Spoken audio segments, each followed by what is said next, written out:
Bapak Ibu sidang jemaat yang dikasihi Tuhan, Shalom.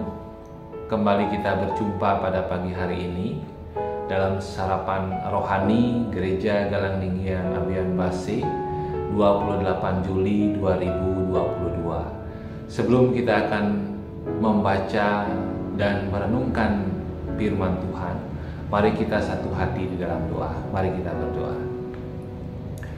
Bapa yang penuh kasih, Bapa yang telah memeliharakan kehidupan kami, dan Bapa juga yang telah memberkati akan kehidupan kami. Pada pagi hari ini kami mengucap syukur kepadamu ya Bapa, karena atas kebaikan Tuhan dalam hidup kami, sehingga pada pagi hari ini Tuhan telah bangunkan kami dari istirahat kami sepanjang malam, sehingga pada pagi hari ini kami boleh menyambut hari Tuhan yang baru, yang penuh dengan karunia dan berkat bagi kami. Sebelum kami melakukan segala aktivitas dan pekerjaan kami ya Bapa, kami rindu untuk mendasari kehidupan kami dengan firman-Mu.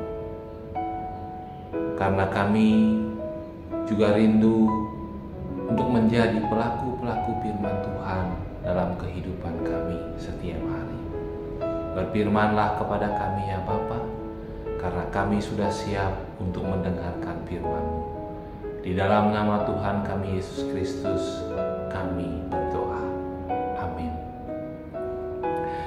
Bapak Ibu sidang jemaat yang dikasihi Tuhan, firman Tuhan yang akan kita baca pada pagi hari ini diambil dari dua ayat firman Tuhan. Yang pertama dari Yunus 2 ayat 8 dan 1 Yohanes 2 ayat 17. Yunus 2 ayat 8, firman Tuhan demikian: para penyembah berhala yang sia-sia meninggalkan Engkau dan tak lagi setia. 1 Yohanes 2 ayat 17, dunia ini sedang lenyap dengan keinginannya, tetapi orang yang melakukan kehendak Allah tetap hidup selama-lamanya. Firman Tuhan pada pagi hari ini saya beri tema hidup yang taat akan perintah Tuhan. Bapak Ibu yang dikasihi Tuhan, jika kita berpikir apa yang paling kita ingat dari kisah Yunus ini, mungkin sebagian besar dari kita akan menjawab bahwa Yunus adalah seorang yang tidak mau taat kepada perintah Tuhan. Memang pada akhirnya dia taat melakukan apa yang Tuhan perintahkan kepadanya. Tetapi mungkin kebanyakan dari kita masih mengingat bagaimana Yunus mangkir dari perintah Tuhan dan justru pergi ke Tarsis yang arahnya berlawanan dengan perintah Tuhan. Sehingga dia ditelan oleh seekor ikan yang besar. Di dalam perut ikan tersebut, Yunus yang tidak mati mengakui kesalahannya dan berdoa kepada Tuhan. Dalam doanya tersebut, Yunus menyadari bagaimana keadaannya yang disebabkan karena ia tidak melakukan apa yang Tuhan perintahkan kepadanya. Ia menyadari kondisi jiwanya yang letih lesu. Kalau kita membaca ayat sebelumnya, ayat 7, kalau kita mau baca ayat yang ke-7, Yunus menyadari bahwa jiwanya itu sedang letih dan lesu. Memang biasanya manusia baru ingat ketika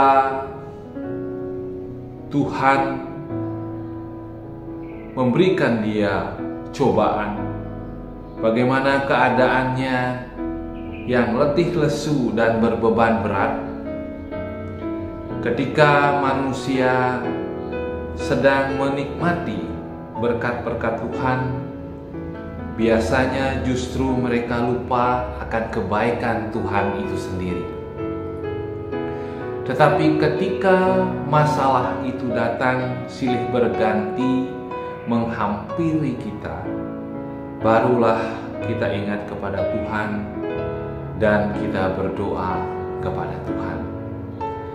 Bapak Ibu yang dikasihi Tuhan, dalam kesesakan dan penyesalannya, Yunus sadar bahwa jika ia tidak berpegang kepada Tuhan, maka hidupnya akan menjadi sia-sia. Bahkan orang-orang yang berpegang kepada hal-hal lain selain Tuhan, misalnya berpegang kepada berhala, berpegang kepada kekayaan kita sendiri, atau kepada orang yang kita anggap yang bisa selalu kita andalkan, itu semua tidak akan ada gunanya. Orang-orang yang seperti itu sebenarnya adalah orang-orang yang harus kita kasihani. Karena orang-orang yang tidak mengandalkan Tuhan, mereka sebenarnya adalah orang-orang yang meninggalkan Tuhan. Padahal Tuhan sendiri sudah mengasihi setiap orang dalam kehidupannya. Bapak Ibu yang dikasihi Tuhan, dalam perenungannya di dalam perut ikan tersebut, Yunus pun akhirnya sadar akan kesalahannya. Ia sadar bahwa seharusnya ia melakukan apa yang Tuhan perintahkan kepadanya, dan bukannya lari dari hadapan Tuhan. Oleh karena itu, dengan segala kerendahan hati, Yunus mengucap syukur kepada Tuhan dan bernasar untuk mempersembahkan korban kepada Tuhan. Kalau kita membaca ayat selanjutnya di ayat yang ke-9. Bapak Ibu yang dikasihi Tuhan, sekarang bagaimana dengan kita? Itu pertanyaannya bagi kita semua. Apakah kita mau menunggu hingga kita berada dulu di dalam perut ikan,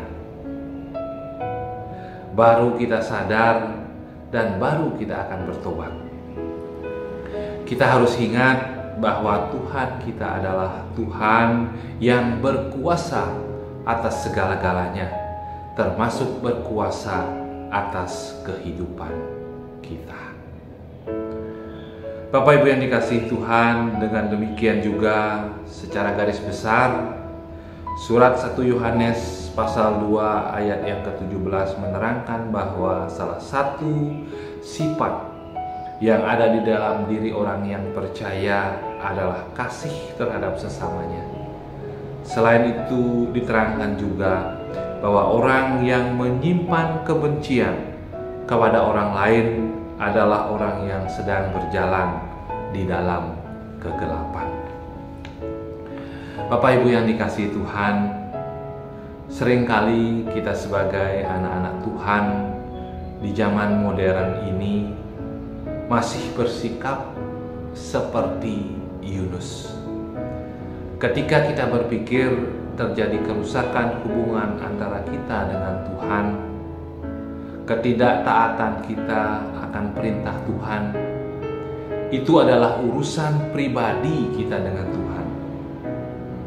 Kita tidak menyadari betapa besarnya penderitaan yang kita bawa kepada orang lain akibat ketidaktaatan kita untuk menyampaikan kemahakuasaan Tuhan kepada mereka yang belum mengenal Tuhan. Bapak Ibu yang dikasihi Tuhan, kalau Yunus menjadi penyebab terjadinya badai. Ini kehendak Tuhan untuk menghukum Yunus. Maka kita sebagai manusia, badai hidup kita biarkan terjadi dalam kehidupan orang lain yang ada di sekeliling kita, itu karena kita lari dari panggilan Tuhan untuk memberitakan keselamatan yang Tuhan sudah berikan dalam kehidupan kita. Mari kita introspeksi diri untuk memeriksa kembali kehidupan kita secara keseluruhan di hadapan Tuhan. Jangan sampai kita menunggu setelah kita dipukul oleh Tuhan dalam badai, baru kita berbalik dan kita taat kepada Tuhan. Oleh karena itu, marilah kita setia melakukan apa yang Tuhan inginkan bagi kita. Maka kita akan melihat bagaimana Tuhan akan membukakan kita jalan dan melakukan hal-hal yang luar biasa di dalam kehidupan kita. Tuhan Yesus memberkati kita semua. Amin. Mari kita satu di dalam doa. Bapa yang penuh kasih, kembali kami datang kepadamu ya Tuhan. Karena firman-Mu pada saat ini mengingatkan kami untuk kami tetap setia akan perintah Tuhan, agar kami tidak lalai akan perintah-Mu dan selalu taat dalam melakukannya di setiap kehidupan kami. Kami mengucap syukur dan berterima kasih kepadamu ya Bapa. Pada pagi hari ini ya Bapa, kami akan melakukan aktivitas dan pekerjaan kami. Berikanlah kami kekuatan, kesehatan, agar kami dapat melakukan seluruh kegiatan kami sepanjang hari ini hanya dalam perlindungan dan penyertaan Tuhan saja. Kami juga berdoa bagi saudara-saudara kami jika ada dalam kelemahan tubuh. Tuhan kiranya memberikan kekuatan, Tuhan kiranya memberikan kesehatan, agar mereka semua dalam perlindungan dan penyertaan Tuhan. Mulai sarana obat yang telah mereka pakai, minum makanan yang Tuhan beri untuk dikonsumsi, agar itu semua ya Bapa menjadikan kekuatan yang baru dalam tubuhnya. Bapa di dalam surga, sertailah kehidupan kami, berkati kehidupan kami, agar kami senantiasa dapat mengucap syukur akan setiap berkat yang Tuhan sudah beri bagi kehidupan kami. Bapa di dalam surga, kami menyerahkan seluruh kehidupan kami ke dalam tangan pengasihan Tuhan saja.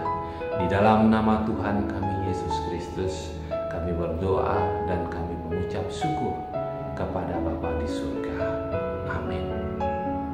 Bapak Ibu yang dikasihi Tuhan, selamat beraktivitas.